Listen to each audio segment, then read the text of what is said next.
we may find some parts of the road are more accident prone. That may be due to land constraints, mixed traffic, driver errors, drawbacks in the design also. Controlled with adopting proper technology, engineering, and management techniques. So the same thing we have to do it here, and हमको अपना लोगों का जान बचाना है. In some of the Haryana government, they have started a zero fatalities corridor. They are planning access control highways, where mixed traffic is not allowed or pedestrians are not allowed. There also we are finding a lot of accidents. Like road safety audits and traffic management, and then electronic surveillance. We are successful in reducing the accidents, particularly these two accidents.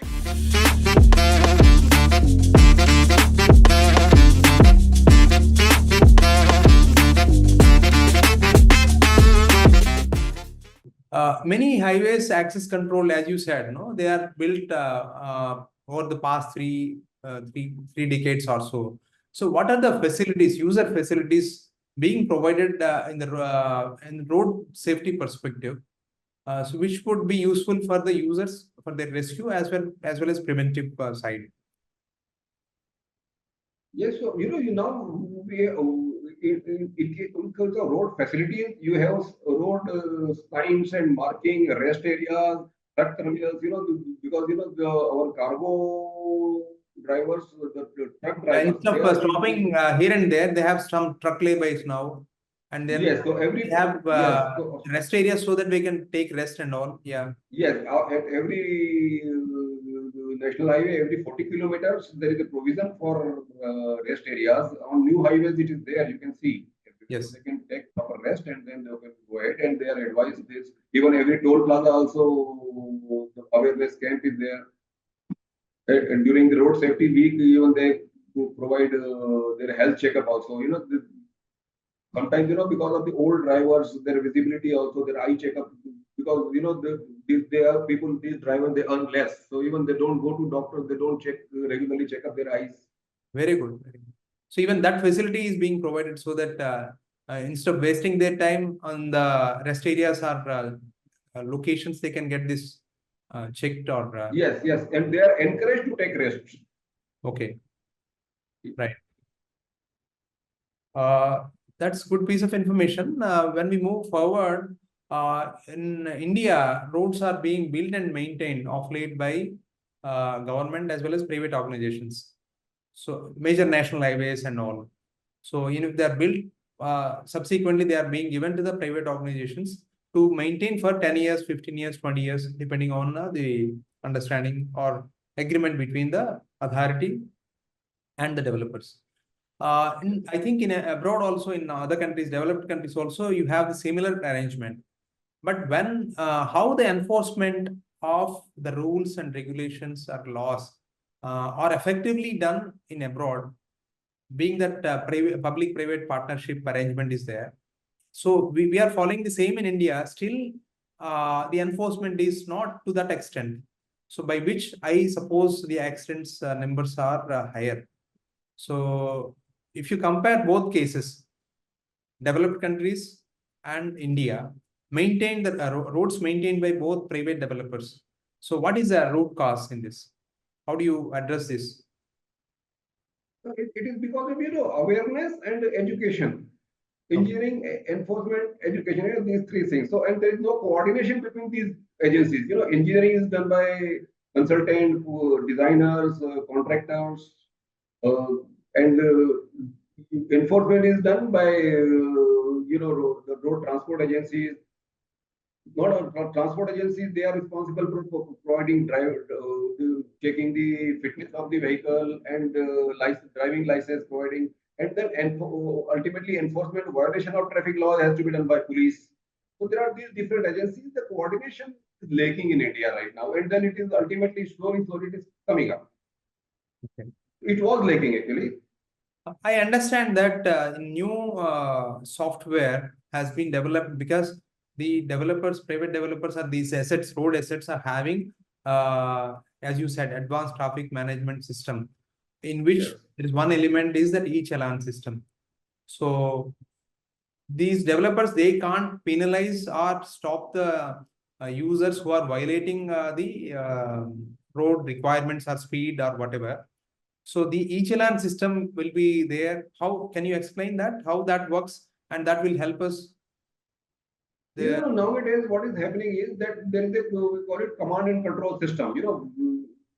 The providing the advanced traffic management system is in the scope of the project developer. Correct. We call it concessionaire. Who is maintaining the road?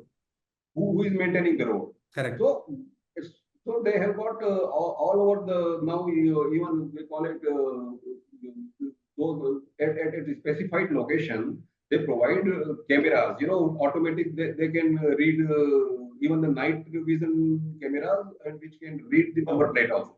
So the complete road is covered with video surveillance, and also Yes. the night time also they can capture this videos. They can capture. This is Yes. capability. So Great. yes. So those cameras are being provided, and then at command and control system, a single terminal is being provided to enforcement agency. A space is provided for representative of the enforcement agencies, so that any violation is there, that immediately it will be passed on to the either he himself can a person constantly monitor, or if not monitor, then at least those who are monitoring the vehicle, they can transfer the information to the enforcement agency, so that they can issue e-challans and then follow the rules.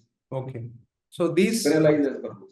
These enforcements are streamlined and integrated. Yes, it is streamlined, but That- it has already started. But to reach everybody, it takes time. Every road, every single the awareness is slowly trickling. There are some contractual issues, so those are being resolved.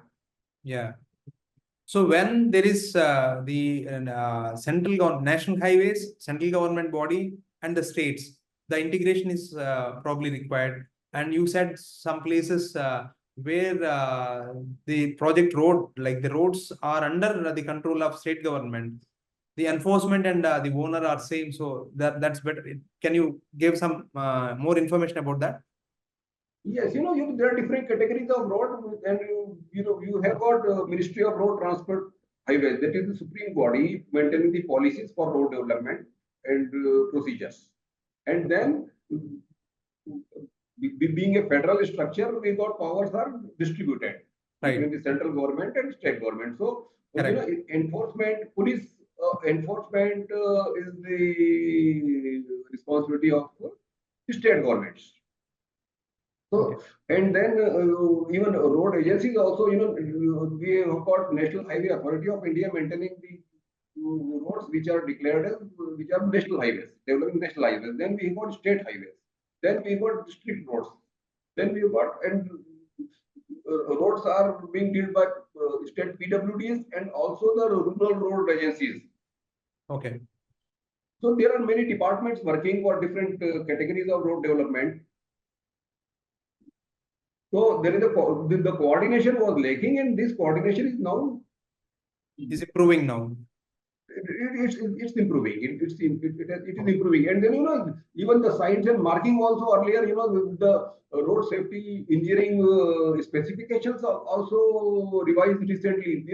You could see past 5 years, even the manuals of expressways, highways, geometric standards have been revised based on the experience gained from the performance of these roads. And then there are NGOs are developing. Now we have a Supreme Court committee who is monitoring the road safety in India. Then we have got district committees, every district level committees, road safety committees headed by collector and then government and agencies. Then we have got state level road safety councils. So all of them now are coordinating, in giving inputs. Yes, the coordination is happening, and then road safety. Yes, and recently, and then even Parliament is also already approved creation of a road safety board. Okay. So that who will be overall responsible for so this agency? I think it will be created. At a very highest level, it is being monitored and controlled. Yes, it is being monitored by highest level. Even our minister is personally concerned. Then But the processes take streamlining and Yes, takes yes. little time. Okay. But it has already started, and then let's see the result. And we should see. But still, till such time today, I'm sorry to say that we could not control. Our accidents are rising. Fatalities and injuries. I think it's a continuous process of improvement. Yes, it's continuous process of improvement because it's and basically it's awareness of the road users. You have explained the engineering behind the road safety and the causes for fatalities and the importance of road safety. And I know that you have involved in many road safety audits. So can you please explain what is road safety audit? Road safety audit also road safety audit. It's a third party independent assessment of road safety of a particular roads. So now government has also put it mandatory that any road for 5 kilometers and more has to be audited by a third party independent road safety auditor. So a road safety, yes. So it's an independent assessment of road safety. The background is it's in spite of designing the road as per standards and specifications, the experiences suggested that there are accidents happening. Correct. So the road safety auditor has to have he has to put himself in the shoes of a road users. He has to assess the road as a road user. Okay. So already a manual of road safety audit is also published by Indian Roads Congress. So it's a very transparent process, a standard checklist. So we, as a road safety auditor, we assess the road based on independent a standard checklist and road safety standard processes. So we carry out, we do pre-audit meeting and post-audit meeting. We talk to the project manager, designers, those stakeholders who are involved in building the road projects, and try to assess the cause of the accident and provide recommend mitigation measures to improve this road safety. And world over, this method has proved effective. Okay. Yeah. So this road safety audit is before construction or during construction? What stage we have to conduct the road safety audit to be more effective? So it has to be at every stage. Normally a road before being constructed. So we call it pre-construction road audit, then post-construction road audit, and during construction road audit also. Okay. So road safety audit is conducted at every stage. Okay. It's more. The reason behind is that after the construction of the road, it is very costly. The cost rectification. Cost assessment road audit is done before the design. Road is still designed on the paper so that it can be improved and government money could be saved. A lot of crores saved by pre-construction audit. At design stage itself, auditors' view and recommendations could be included in the design, and so that road could be designed safer. And then during construction also, during construction, contractor, because during construction the road is there is different stages. Different sections of the road are at different stages of. Maybe a 2-kilometer road is fully constructed, and then again say grade separator or a bridge is being constructed. So then there is those locations are very critical from safety point of view.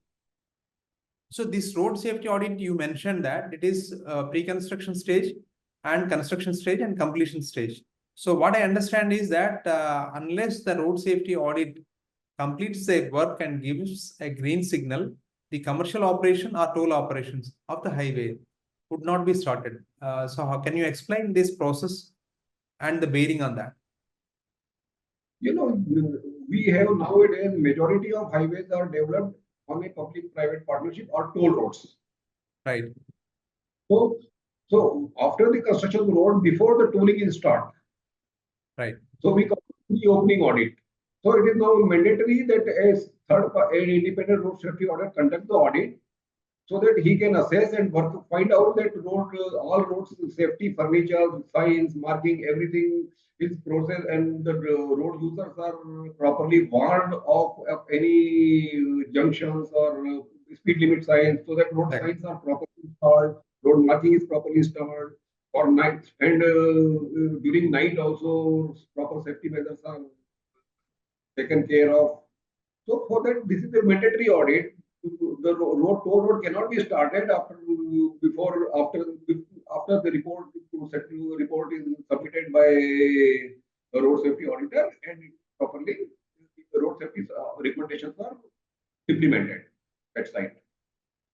Okay, good. So these the road safety audits and their recommendations and implementations would be quite effective because the commercial operations of the tolling will start only after this, so that will be effective. So Prashant, thank you very much for sharing a lot of information, all your experiences to our audience. Many challenges behind maintaining the roads safe for users have been explained to our audience, which can only be understood by interacting seniors like you who are having experience in this and who have faced the problems in resolving the issues. You have worked in both designs and road safety. That also helped your understanding and our understanding also about this challenges in road design, highway design, and also implementation. Also, the rectification or fixing the black spots, etc. With all that enforcements which are getting streamlined between the state and center. So with all these improvements, I think the roads will be more safer in future. I hope this will not be very far from realities. So I hope our audience also gathered a good amount of information out of this talk. Thank you once again, Prashant, for the valuable information you have shared to our audience, and hope you will be back to our show with some more information or some more knowledge, some more live examples. Have a good day. And I thank you. I just want to add one more thing, contribution of healthcare professional and insurance agency. okay. That is also now another this thing is underway that irrespective of every injury should be treated immediately by hospitals, so that do not have to wait for the insurance policies or no. These Okay. policies, government is publicly on an experimental basis. Some highways it is being implemented, and it will be followed countrywide. Now the government is acting as a service provider. Okay. Once a user is paying for a user has a right to demand safe traveling facilities, safe road from the government. So they can even, the law is also like that if it is not provided, then they can even approach the government. So for safety, government, it is working as a service to the highway agencies. Those who are maintaining the road, they have the list of hospitals around them and what are the facilities available. And every district hospital is provided by emergency care facilities, so that in case of accidents, immediate help could be provided by the nearest Facilities hospital. can be availed immediately. Yes. Yes. Yeah. That's very good, useful piece of information. Thank you, Yeah, Prashant. well, thanks a lot for the opportunity. Thank you, audience. Thank you so much for tuning in and joining us for this episode. Stay connected to IndInfra Podcast for more and more such stories, which are very interesting, which will be useful. All these stories are from infra industry. Thank you. Thank you all. Namaste.